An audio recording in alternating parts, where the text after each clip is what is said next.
3. So let's get started. Today is the first of 6 Move and Learn series quick seminars, 10 or 15 minutes. And today we're going to talk about your feet, taking care of your feet, keeping them healthy, keeping them flexible, keeping them strong. Obviously, our feet are our foundation for our entire body, so they're very important.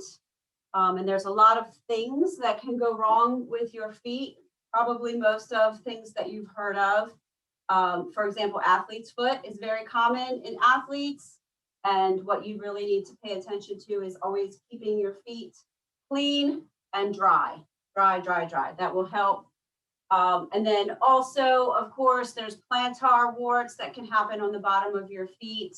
Again, keeping them clean and dry will help avoid that nasty situation. And then the biggest thing that a lot of people hear about when they think about their feet is plantar fasciitis. So a couple of things that you can do for that is you can take a regular 16-ounce plastic water bottle and throw that in the freezer and use that to ice the bottom of your feet. But you can also give yourself a quick massage. Hopefully you brought a tennis ball. Cadence wouldn't let me borrow a tennis ball, so I have my own special ball that she knows she's not allowed to use. And even if you don't have plantar fasciitis, everybody loves a good foot massage. So you're going to stand up, grab your tennis ball, and on one foot, gently roll the ball back and forth along the long way of your foot. You can adjust the pressure, go all the way from the heel to the toes. If you find a tender spot, just like with foam rolling, it's a great idea to stop on that tender spot and put a little bit more pressure and let that pain subside. And then continue rolling. And then we're going to roll side to side.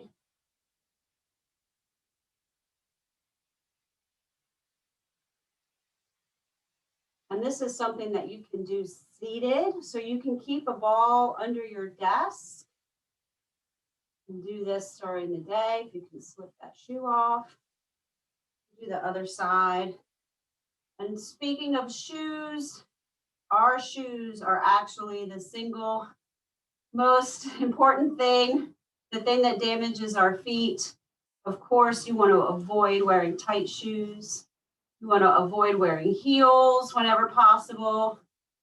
And if even better, if you can, as long as you're not walking through glass or fire, try to go barefoot. It will help keep your feet strong.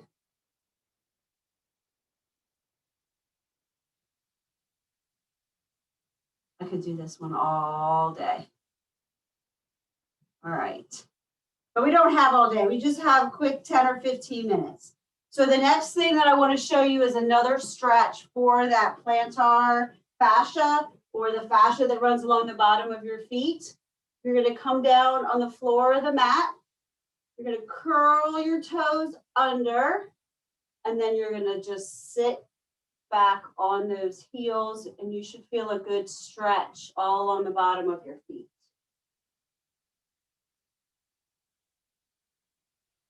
If you have too much stretch, don't curl your toes quite as much, or maybe you're not sitting all the way down on your heels, taking some of that pressure off. Stretches should always feel good. They shouldn't feel sharp or painful.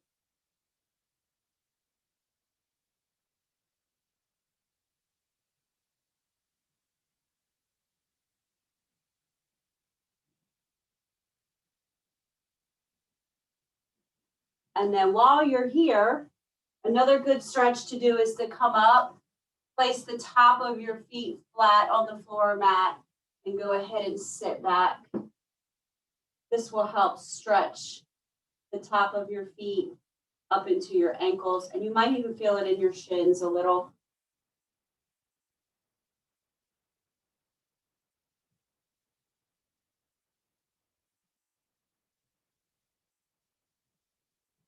All right.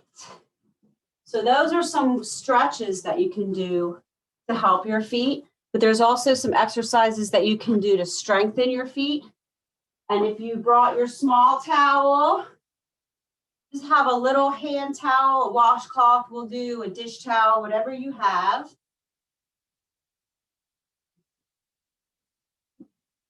And you're going to scrunch the towel, little tiny, grab little bits of fabric with your toes and pull it close to you until you reach the end. This is another great exercise you can do while you're working, and then restart on the other side. Really grab a hold of the material and squeeze those toes, scrunch. This will help strengthen those arches. And keep your feet ready for any activity, walking, running. I know some of you are in our step challenge, so taking care of your feet is really important. There we go. So as promised, that was just a quick, fast move and learn seminar. Hopefully everybody got something out of it, and I'm going to go ahead and unmute everybody, and then you can ask any questions that you might have. I think I'm going to unmute everybody. Hold on.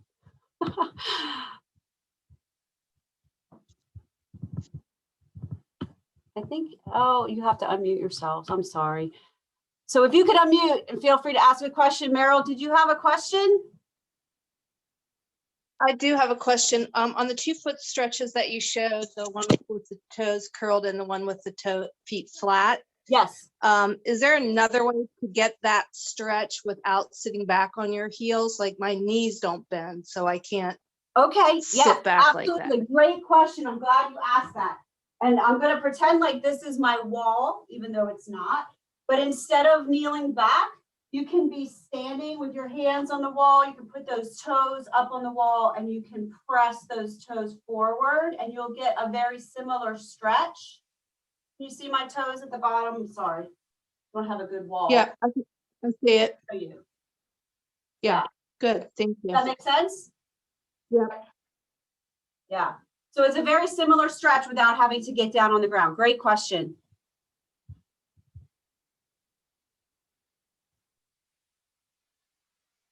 Does anybody else have a question? Hey, Alicia, so I was just wondering, you mentioned, not wearing shoes, which I don't do because I'm at home. Yes. And, I don't wear them during yoga or anything like that, but is it advised or not, or does it matter to do them No, during it's some of actually your better for a number of reasons to go. Well, yes. So during your workouts as well, like yoga, I'm not going to wear shoes, but your workouts, like the cardio and stuff and strength, I also don't because I'm on carpet in my room. So it's a little bit weird. That's perfect. No, that's actually great because what happens a lot of times, our shoes today are constructed to support our feet. And what ends up happening is they actually end up doing a lot of the work that our feet want to do naturally. The arches are already in there supporting your feet. So your arch doesn't really have to work that hard. So if you can do the cardio workouts and or a strength workout barefoot, if you're safe, it's mostly about the safety of the surface. If you're wearing socks on linoleum floor, obviously that's not safe. Right. Does that make sense? Yes. Thank you so much. Yeah. Yeah, to add on to that, Alicia and Valerie, when I teach my non-yoga classes, I actually do all of them barefoot.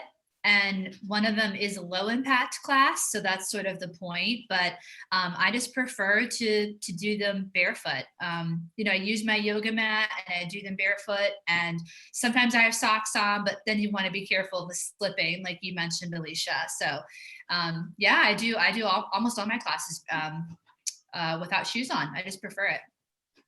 Perfect. Yeah, I've seen your low impact, but it's at 7 a.m. and I am not a person at 7 a.m. yet. So maybe I'll try at some point, but just not yet. You should. After class, you will become a person. That's true. Okay, next week. Next week. Yeah. Okay, great. Thanks, you guys. Did anybody already know all of that information? Did anybody learn anything at all? Yes, you already knew it all? No, okay, okay, great. It was good. That was good. Thank you. Great. That was good, thank you. fantastic. Like I said, we want these move and learn series to be something that obviously you're going to get up and move a little bit from your desk. We're sitting all day working on the computer, on the phone, but also we want you to learn something, take away something that will help you improve your fitness, right? So stay tuned for 2 weeks, the next move and learn series. And if nobody has any other questions, Tammy? Thank you. Thank You're you so for the welcome. All right, guys. Happy Wednesday. Thanks, Alicia. Bye, everyone. Bye.